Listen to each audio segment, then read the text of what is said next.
लालू जी का नारा था, चूहा पकड़ने वालों, ढोंग पकड़ने वालों, घोंगा पकड़ने वालों, सुअर चराने वालों, गाय बकरी चराने वालों, भैंस चराने वालों, मछली पकड़ने वालों, पढ़ना लिखना सीखो, पढ़ना लिखना सीखो।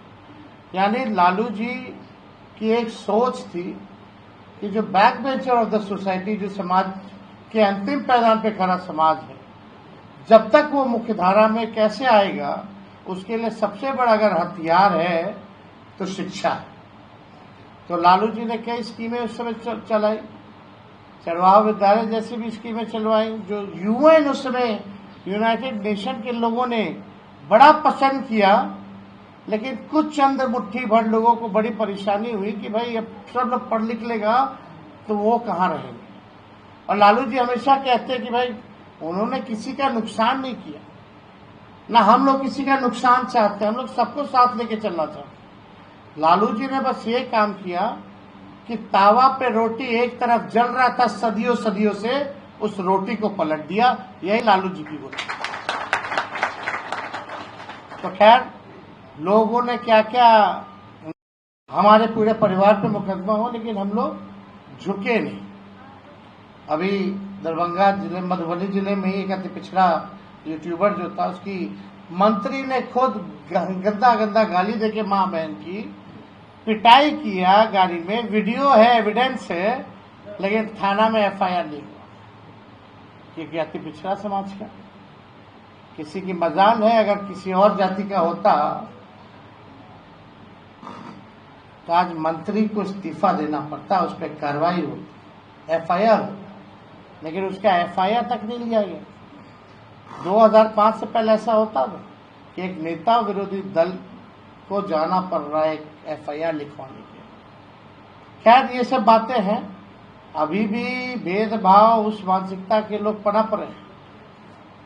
अब हमारे चाचा जी पलट गए, बार बार पलटते रहते हैं, अब तो अचेत अवस्था में है, लेकिन उनके आसपास डिसीजन मेकिंग, निर्णय लेने के लिए पॉलिसीज मेकिंग में आसपास कौन लोग बैठे हुए हैं? वही भूजा पार्टी वाला साहब। वो भूजा पार्टी वाला लोग को सब लोग अच्छे से जानते हैं कौन है वो लोग। लेकिन हम लोगों ने जब मौका मिला तो हम लोगों ने जाति आधारित गणना करी। हमारे ही विधान सभा में प्रस्ताव, राज्यसभा में, लोकसभा में पूछा गया, केंद्र सरकार ने मना कर दिया कि जाति जनगणना नहीं होगी। तो हम लोगों ने ये प्रस्ताव बिहार के सदन में रखा और दोनों जगह से पारित कराया गया।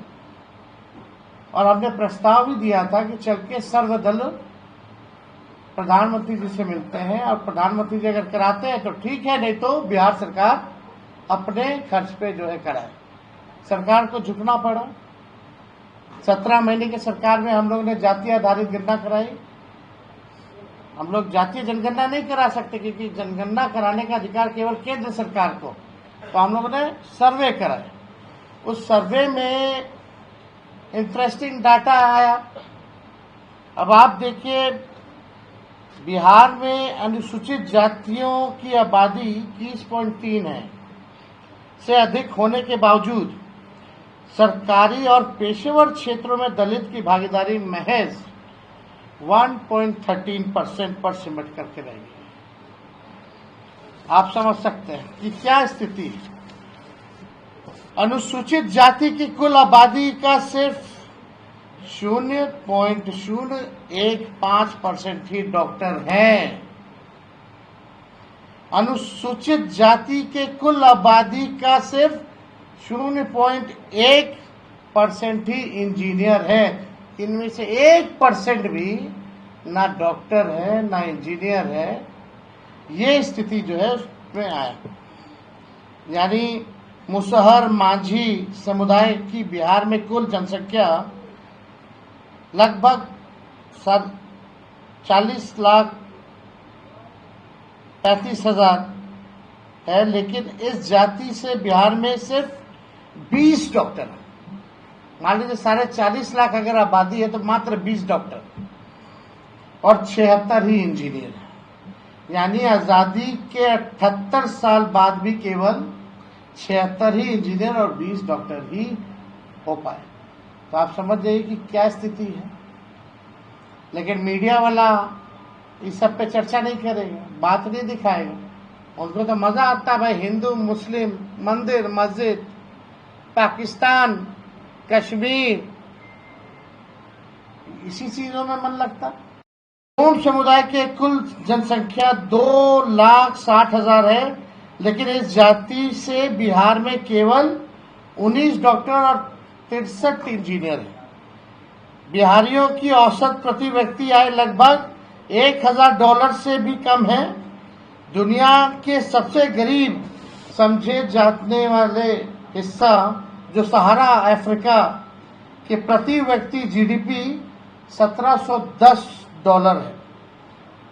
आप ये स्थिति आप लगा सकते हैं कि हम लोगों की क्या बिहार में स्थिति है। जो दुनिया में सबसे गरीब देश है, जो अफ्रीका में सहारा डेजर्ट के इलाकों में, उससे भी कम जो है हम लोगों को प्रति व्यक्ति आए।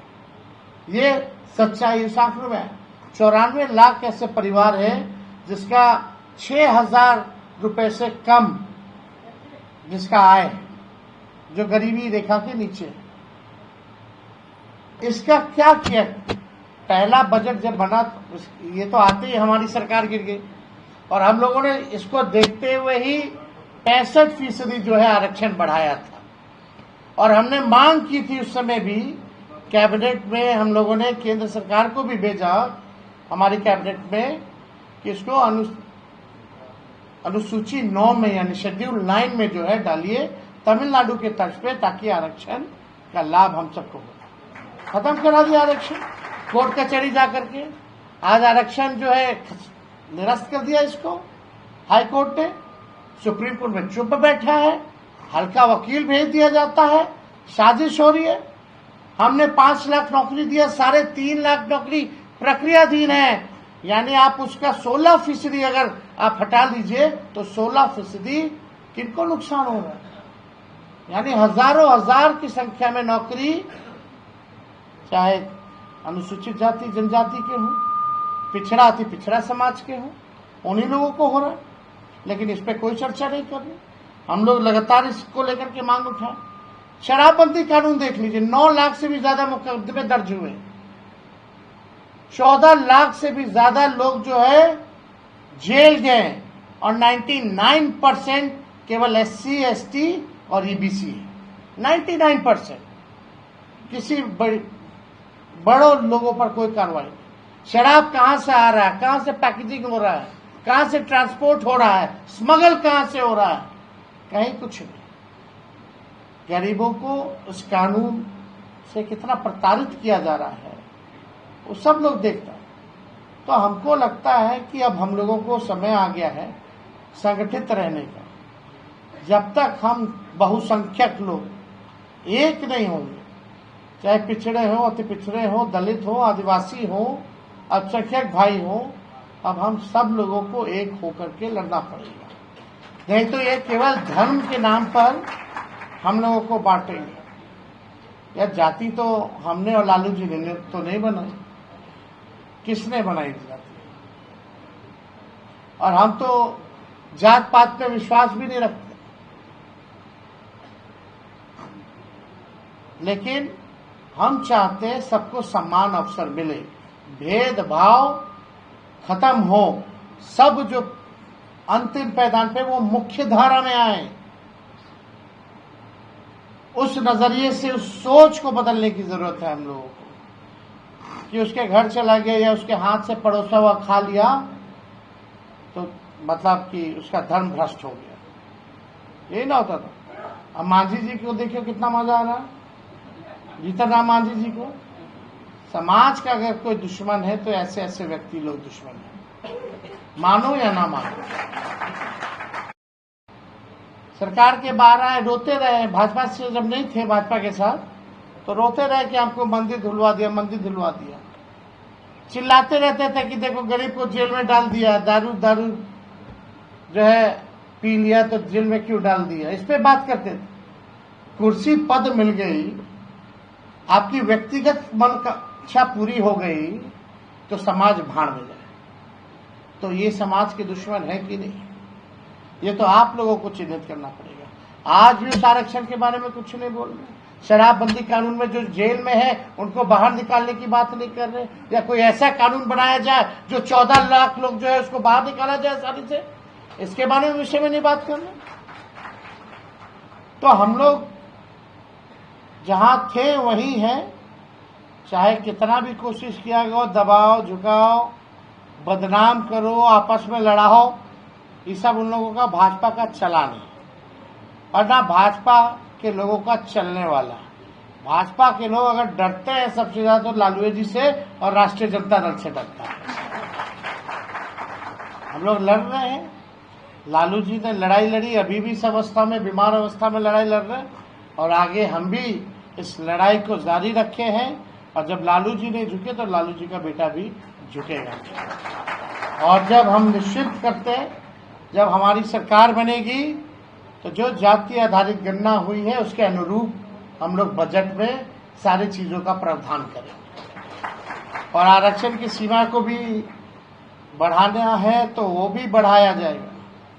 तो इसमें आप लोगों के मन में कोई कंफ्यूजन नहीं होना चाहिए। हम लालू जी के बेटे हैं,